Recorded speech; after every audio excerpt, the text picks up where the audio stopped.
تعلیم، cable T V, internet, یہ 3 وہ منکرات ہیں جس نے پورے اسلامی خاندان کی تار پود بکھیر کے رکھی ہے۔ گھر میں معصیت ہو رہی ہے، گھر میں نافرمانی ہو رہی ہے، لڑکی منمانی زندگی گزار رہی ہے، لڑکا اپنی زندگی جی رہا ہے۔ جب آپ ایسے بچوں کی تربیت کریں گے اور ان کو ضائع کر دیں گے تو بڑھاپے میں وہ آپ کو بھی ضائع کریں گے۔ اگر منکرات گھر میں باقی رہیں گے تو فیملی ایک ساتھ نہیں رہ سکتی، یہ متضاد چیز ہے۔ بچوں کو بچپن سے دینی تربیت کریں تاکہ یہ اسرہ، یہ خاندان محبت کے ساتھ ایک دوسرے سے جڑا رہے۔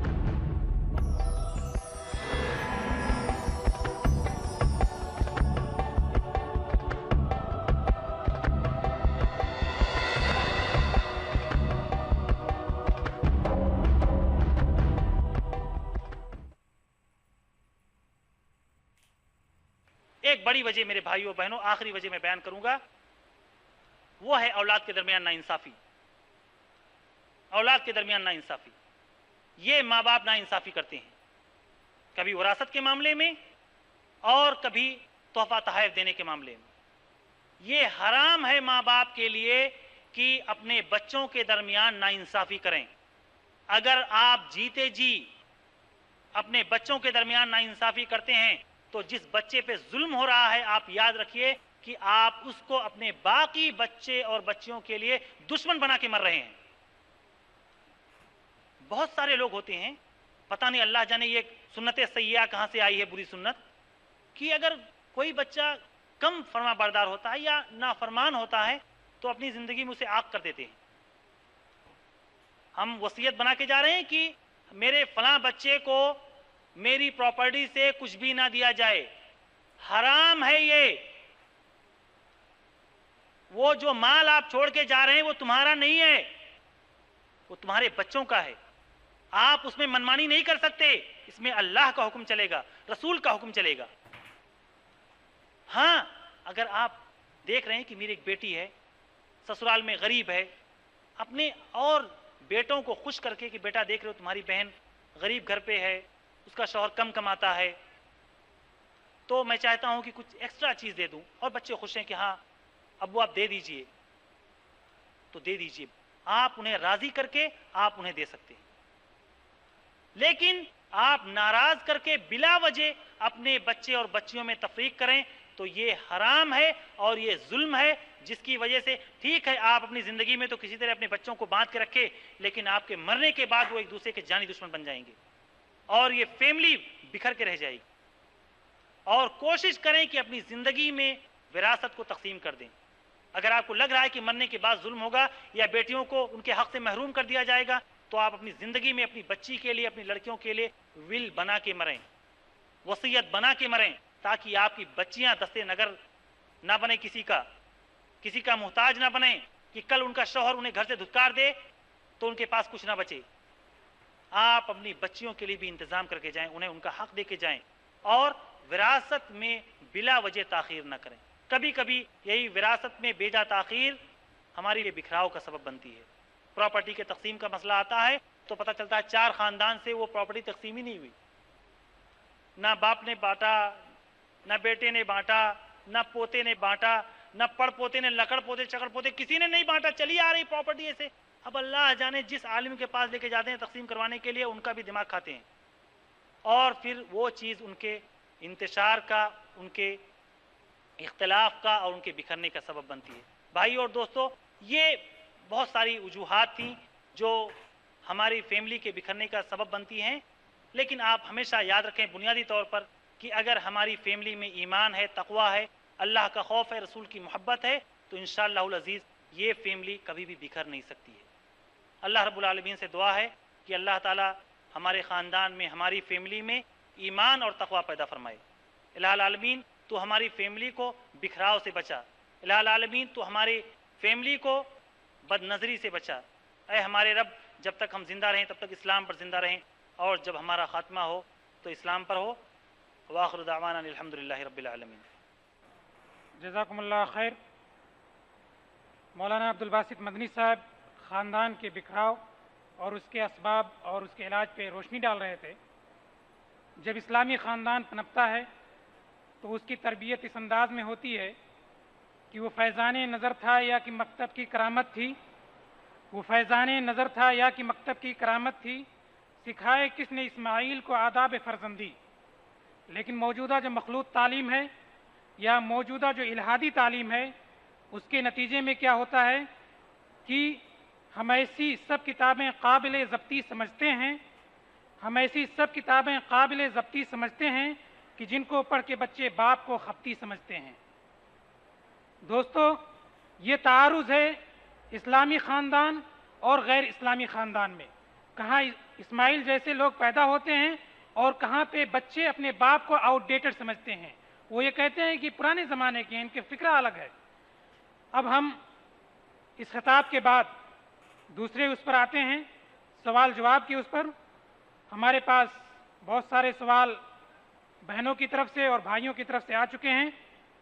میری کوشش ہوگی کہ زیادہ سے زیادہ سوال کے تشفی بخش جواب ہم شیخ محترم سے حاصل کر سکیں۔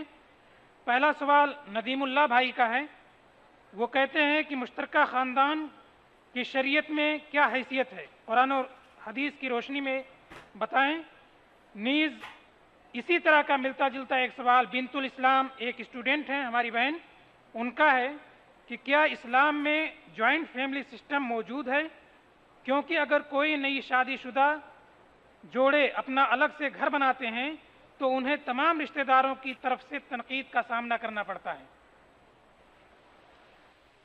ایک بھائی اور بہن نے جو سوال کیا ہے وہ انتہائی اہم سوال ہے، اور یہ ایسا زاویہ ہے کہ جو ایک مستقل موضوع بن سکتا ہے، اس کے لیے اچھا خاصا وقت درکار ہے، لیکن انشاءاللہ العزیز میں مختصر وقت میں اس کا جواب دوں گا۔ دیکھیے، جوائنٹ فیملی جو ہے وہ دو طرح کی ہوتی ہے۔ ایک جوائنٹ فیملی یہ ہے کہ انسان کے ماں باپ اور اس کے بیوی بچے اس کے ساتھ رہیں، یہ بھی ایک جوائنٹ فیملی ہے۔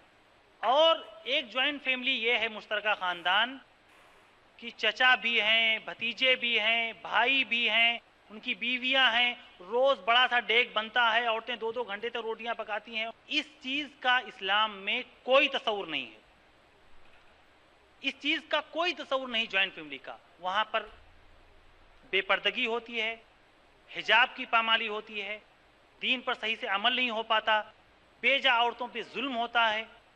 ایک طرح کا انصاف باقی رکھنے کے لیے یا عدل باقی رکھنے کے لیے ایسے ایسے مظالم ڈھائے جاتے ہیں کہ جن کو سن کے کلیجہ پھٹ جاتا ہے۔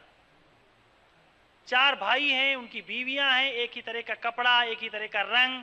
اگر کہیں لڑکا کہیں چپکے سے اپنی بیوی کے لیے کوئی چیز خرید لے تو سمجھ لیجئے کہ اس نے چنگاری لگا دی۔ اس طرح کا کوئی تصور نہیں ہے۔ میاں بیوی کے درمیان کوئی پرائیویسی نہیں ہے، کوئی تخلیہ نہیں ہے، کوئی ایسی پرائیویٹ جگہ نہیں پاتے ہیں جہاں پر وہ بیٹھ کر اپنی گفتگو کر سکیں، اپنی محبت اور پیار کو صحیح سے بانٹ سکیں۔ غسل کرنے کا انتظام نہیں ہوتا، ایک ہی باتھ روم ہے، اسی میں صبح باری باری، یا یہ کہ نماز ٹائم سے نہیں پڑھا جاتا۔ ایسا ہوتا ہے، کثرت سے ہوتا ہے کہ شرم کے مارے حیا کے میاں بیوی اس غسل خانے میں نہیں جا پاتے ہیں، یا تو آدھی رات ہی کو اٹھ کے وہاں غسل کر لیں جب سارے لوگ سو رہے ہوں۔ جوائنٹ فیملی میں دین کے بہت سارے احکامات جن کی پامالی ہوتی۔ ہاں، آپ کے ماں باپ آپ کا ایک حصہ ہیں۔ میں اپنی بہنوں سے خاص طور سے یا ماؤں سے اپیل کروں گا کہ کبھی بھی اپنے شوہر کو ان کے ماں باپ سے الگ کرنے کی کوشش نہ کریں، کیونکہ ہر بیٹا جو ہوتا ہے وہ اپنے ماں باپ کا ٹکڑا ہوتا ہے، لاڈلا ہوتا ہے، اور مجبوری ہوتی ہے ان کو ساتھ میں رکھنے کی۔ اللہ کا حکم ہے ان کے ساتھ اچھا سلوک کرنے کی، تو آپ براہ کرم بچوں کو ان کے ماں باپ سے جدا کرنے کی کوشش نہ کریں۔ لیکن بلا وجہ اگر مشترکہ خاندان یہ بھائیوں کا، دیوروں کا، جیٹھ کا، دیورانی کا اور نندوں کا جھمیلا جو ہوتا ہے، اس سے آپ بے شک مطالبہ کر سکتی ہیں، نجات پا سکتی ہیں، یہ آپ کا حق ہے۔ اور شوہر کی یہ ذمہ داری ہے کہ اپنی بیوی کے لیے الگ گھر کا انتظام کرے، ایسے گھر کا انتظام کرے جہاں پر اس کے لیے پردے کا انتظام ہو، جہاں پر وہ دوسروں کے سامنے بے حجابی کے ساتھ نہ جانے پائے۔ مشترکہ خاندان جو لمبا چوڑا خاندان ہوتا ہے، اس کا اسلام میں کوئی تصور نہیں ہے۔ امید کی آپ کے سوال کا جواب مل گیا ہو۔ محمد دانش اسلم یہ بزنس مین ہیں، ان کا سوال ہے، مولانا کوئی شخص اگر اپنی زندگی میں شادی نہ کرے اور ماں باپ کی خدمت ہی میں پوری زندگی گزار دے تو کیا یہ شادی نہ کرنے کی وجہ بن سکتی ہے؟ شادی نہ کرنے کی بنا پہ کیا وہ گنہگار ہوگا؟ اسلام کا کیا حکم ہے؟ کہ اگر کوئی ماں باپ کی وجہ سے شادی نہیں کرتا ہے تو ایسے شخص کا کیا حکم ہے؟ بغیر شادی کیے ہوئی مر گیا۔ دیکھیے، شادی کا کیا حکم ہے، نکاح کا کیا حکم ہے، یہ الگ ایک مسئلہ ہے، اور یہ بنیادی طور پر نکاح کرنا ضروری ہے، الا ہے کہ کسی کے پاس عذر ہو۔ اگر کوئی لڑکا ایسا ہے، دیندار لڑکا ایسا ہے، نیک لڑکا ایسا ہے کہ اس کو ڈر ہے کہ اگر وہ شادی کرے گا، وہ ڈرتا ہے، خوف کھاتا ہے کہ دیکھیے میں کمزور طبیعت کا ہوں، پتہ نہیں کس نیچر کی بیوی ملے، میرے ماں باپ کے ساتھ کیسا سلوک کرے۔ پاک دامنی کی زندگی اگر گزار سکتا ہے اور اپنی ماں باپ کی خدمت کر سکتا ہے تو جائز ہے کہ ایسا شخص شادی نہ کرے۔ لیکن اگر اس کو گناہ میں مبتلا ہونے کا ڈر ہے اور اس کو ڈر ہے کہ اگر اس نے شادی نہیں کی تو وہ حرام میں مبتلا ہو سکتا ہے، تو ضروری ہے، فرض ہے کہ وہ شادی کرے، اپنی بیوی کے بھی حقوق ادا کرے اور اپنے ماں باپ کے بھی حقوق ادا کرے۔ دونوں کے حقوق میں کوئی ٹکراؤ نہیں ہے، ہر ایک کو اس کا حق دو، انشاءاللہ معاملہ سب کچھ ٹھیک ٹھاک چلے گا۔ جی، امید کی آپ کے سوال کا جواب۔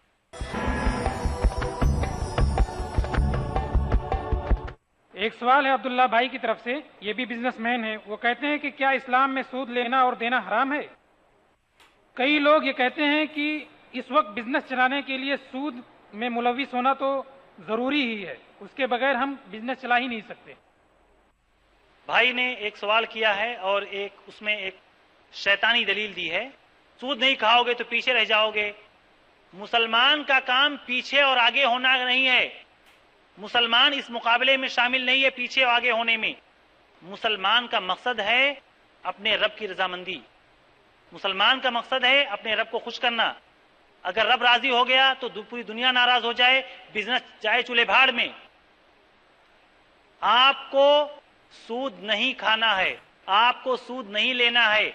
اگر آپ لے رہے ہیں، دے رہے ہیں، تو آپ اللہ اس کے رسول کے خلاف اعلان جنگ کر رہے ہیں۔ بغیر سود کے بھی ارب پتی لوگ، کھرب پتی لوگ تھے۔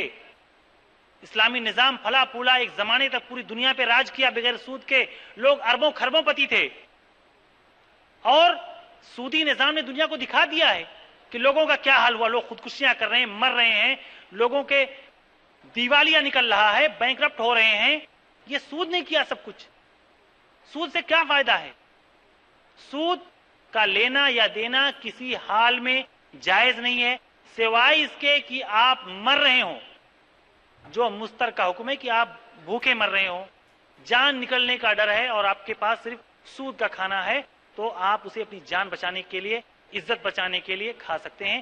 باقی کوئی راستہ نہیں ہے، نہ سود لے سکتے ہیں نہ دے سکتے ہیں، آپ چاہے پیچھے ہوں چاہے آگے۔ اگر آپ اللہ کے آگے ہیں تو وہی مطلوب ہے اور وہی ہماری زندگی کا حاصل ہے۔ ہماری ایک بہن کا سوال ہے، وہ کہتی ہیں کہ ہمارے اس دور میں تعلیم کا مقصد یہ ہے کہ عورتیں بھی مردوں کے کندھے سے کندھا ملا کر کے چلیں اور ان کے قدم سے ملا کر کے چلیں، تو کیا یہ تعلیم بھی خاندانی بکھراؤ کا سبب ہے؟